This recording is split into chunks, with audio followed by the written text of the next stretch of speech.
حضور یہ سوال جناب حافظ غلام دستگیر صاحب جو حوصلوں سے تشریف لائے ان کا ہے. جناب السلام علیکم. تشریف حضور ان کا سوال ہے. پہلے بھی میں شاید آپ سے مل چکا ہوں. اچھا, اب اپنی شکل سے آشنا لگ رہے ہیں جیسے پہلے ہی میں آپ کو واقف ہوں. شکریہ. تشریف.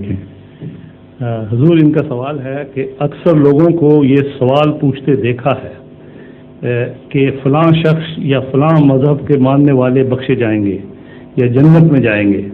تعجب اس بات پر ہوتا ہے کہ کیا سوال کرنے والی شخصیت کو خود اپنے متعلق پورا یقین ہے یا کوئی اجازت نامہ اس کے ہاتھ میں ہے کہ وہ ضرور بلا شک جنت میں جائے گا. دوسروں کی فکر میں ہلکان ہونے کی بجائے اگر اپنی فکر کی جائے اور اتنی ہی نظر اپنے اعمال پر روزانہ ڈالی جائے تو زیادہ بہتر ہوگا. اور ان کا ایک اور سوال بھی حضور کے بعد میں پیش کرتے ہیں. آپ نے بالکل بجا فرمایا ہے. یہ فتویٰ دینے والے کہ فلاں جنت میں جائے گا اور فلاں جہنم میں جائے گا, اس فتوے کے مجاز ہی نہیں ہے. اگر مجاز ہوں تو پھر خدائی کا دعویٰ ہے. یہ صرف وہ مجاز ہے جو آسمان کا خدا ہے, اور یہ باتیں محض لغو ہیں.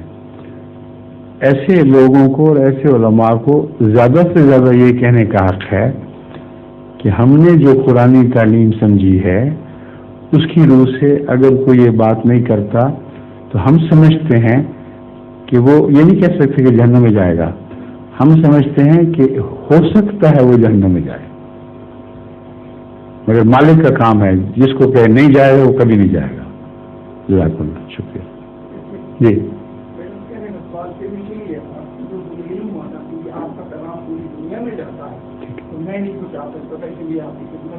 بہت اچھا کیا آپ نے, تو میرے دل کی آواز اٹھائی ہے. جزاک اللہ. شکریہ. کبھی بھی آپ مانوس لگ رہے تھے. آپ کی روح مانوس ہے.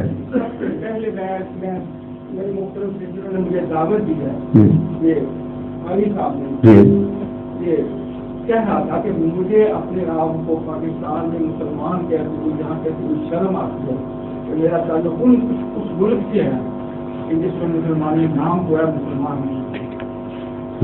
شکریہ.